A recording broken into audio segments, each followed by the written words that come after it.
llegamos al día culminante de la celebración de la fiesta de Sukkot. Este día es un día especial en el reino de los cielos. En la literatura hebrea, la celebración de este día es explicada con una parábola que habla de un rey que invita a todas las naciones a una fiesta que dura 7 días, y al terminar los 7 días todos se despiden. Pero el rey se dirige a los de su pueblo, a los que más ama, a los suyos, y les dice: quédate un día más. El último y gran día de la fiesta de los tabernáculos. La Biblia destaca a esta celebración de manera especial: gran día. Y el mandamiento es maravilloso: alégrate y regocíjate. De esta manera Dios comparte con nosotros, conmemorando aquellos motivos, producto de la felicidad divina. De hecho, la fiesta es por 7 días, pero la alegría es tanta, y tantos son los motivos de felicidad, que surge la invitación: quédate un día más. Si consideramos que Jesús nace en el primer día de la fiesta de Sukkot, entonces el octavo día de la fiesta, el último y gran día de la celebración, Jesús fue circuncidado. Y esto tiene una enorme repercusión, pues en ese momento es confirmado como hebreo, forma ya parte de Israel, y ahí se le llama de manera oficial Yeshua, que significa salvación. Y ese es su nombre verdadero. Y en ese momento, al momento de la circuncisión, cae la primera gota de la sangre redentora. Israel y el mundo entero tenían ya una esperanza. El Goel Israel, el Mochía Haolam, había entrado en pacto. 33 años más tarde, exactamente en un día como hoy, en el último y gran día de la fiesta de Sukkot, Jesús se pone en pie y alzó la voz diciendo: si alguno tiene sed, venga a mí y beba. El que cree en mí, como dice la Escritura, de su interior correrán ríos de agua viva. Pero, ¿qué significa que de nuestro interior corran ríos de agua viva? Que se cumpla en nuestra vida el nuevo pacto, que en nuestra mente y en nuestro corazón esté escrita y grabada la ley de Dios. La Torá. Pues así está escrito: y la Torá se hizo carne y puso tabernáculo entre nosotros y vimos su gloria. La gloria del unigénito de Dios. Sukkot nos da muchos motivos para estar alegres, los motivos de Dios para estar contentos. Cada día en la Sukkot, recibimos un efusivo y protector abrazo de Dios.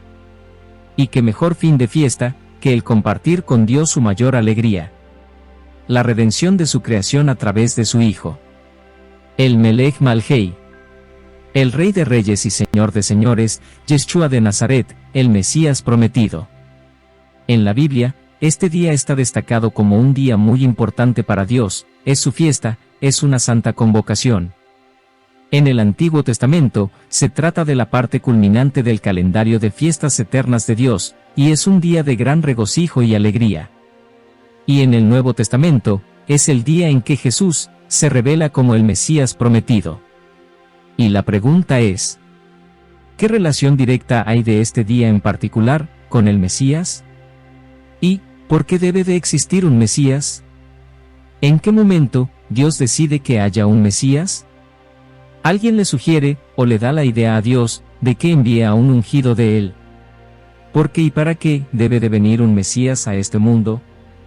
Cuando preguntamos a la gente acerca de por qué tuvo que venir Cristo, prácticamente la totalidad de las personas responden: para dar la vida por nosotros.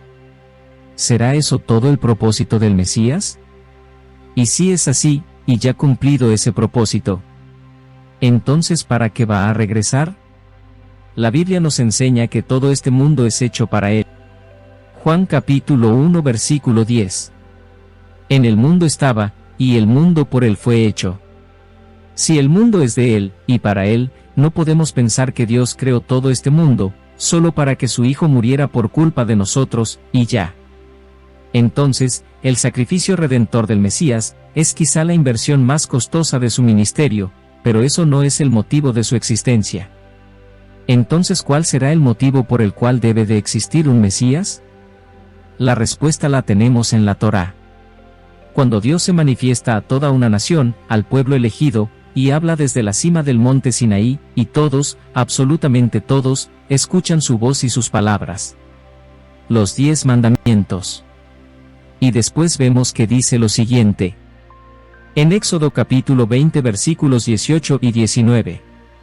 Todo el pueblo observaba el estruendo y los relámpagos, y el sonido de la bocina, y el monte que humeaba, y viéndolo el pueblo, temblaron, y se pusieron de lejos. Y dijeron a Moisés, habla tú con nosotros, y nosotros oiremos, pero no hable Dios con nosotros, para que no muramos. Entonces Moisés va con Dios, y le comenta lo que el pueblo en su temor considera, y Dios responde lo siguiente en Deuteronomio capítulo 18 versículos 17 al 19. Y Adonai me dijo, han hablado bien en lo que han dicho. Profeta les levantaré de en medio de sus hermanos, como tú, y pondré mis palabras en su boca, y él les hablará todo lo que yo le mandare. Mas a cualquiera que no oyere mis palabras que él hablare en mi nombre, yo le pediré cuenta. Y resulta que ese profeta, cuyo propósito es enseñar las palabras de Dios, o sea sus mandamientos, ese profeta es nada menos que Yeshua de Nazaret, a quien el mundo conoce como Jesús el Cristo, el ungido de Dios. Pero ¿cómo sabemos que este profeta prometido es Jesús? Primero, porque el mismo Dios dice que es a este Yeshua, su Hijo amado, al que hay que oír. Mateo capítulo 17 versículo 5. Mientras él aún hablaba, una nube de luz los cubrió, y aquí una voz desde la nube, que decía, este es mi Hijo amado, en quien tengo complacencia, a él oíd.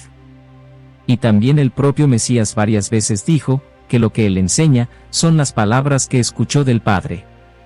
Juan capítulo 12 versículo 49.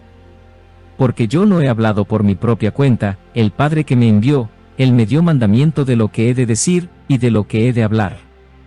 Ahí está claramente, que el profeta que levantaría Dios, y a quien le pondría sus palabras en su boca, es nada menos que Jesús, Yeshua.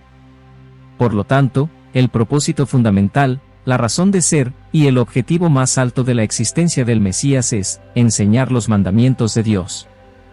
El Mesías tuvo que morir por ti, y por mí, no porque ese fuera el propósito más alto de su existencia.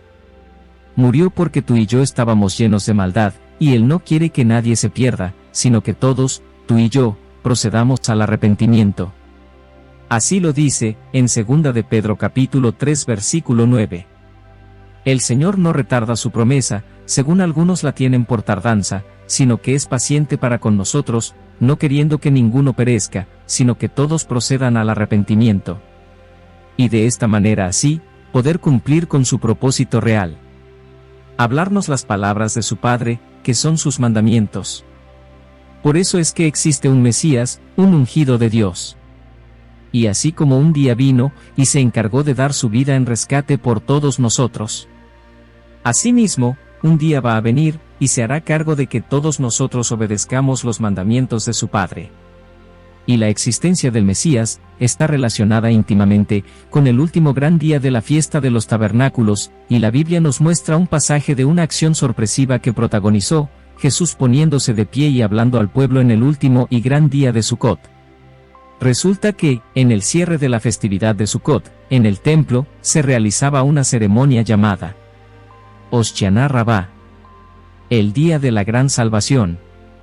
En este día, el Cohen Gadol, el sumo sacerdote, baja al estanque del Siloé, Siloé significa el enviado.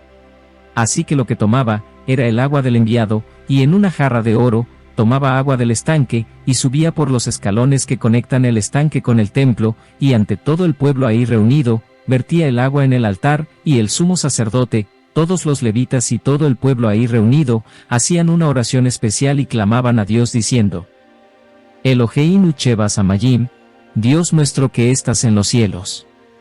Shelach et Hamashiach Beyamen, envía al Mesías en nuestros días. Anaknu Suekim la Mashiach Shelan Abcheab, nosotros clamamos por el Mesías ahora. Y al oír este clamor, Jesús se pone de pie, y dice lo escrito en Juan capítulo 7 verso 37. Si alguno tiene sed, venga a mí y beba. El que cree en mí, como dice la Escritura, de su interior correrán ríos de agua viva.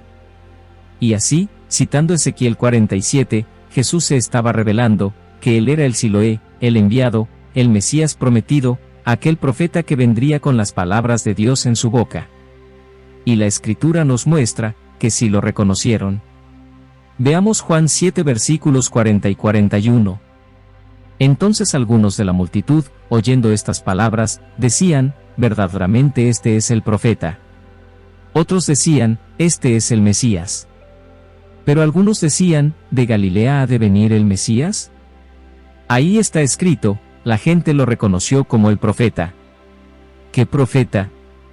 El profeta que Dios prometió levantar, el Mesías prometido a Israel. Esto es lo que nos enseña aquel acontecimiento, en el último y gran día de la fiesta de los tabernáculos. Que Jesús, es el profeta que levanta Dios, para hablar sus palabras. Y el que cree en él, también hablará sus palabras, es decir, de su interior correrá agua viva, sus mandamientos que son vida. Pero hay que decir algo importante. La sangre de Cristo, el Mesías, cubre nuestros pecados y nos limpia. Pero lo que nos santifica, es la palabra de Dios, son sus mandamientos. Chag Sameach.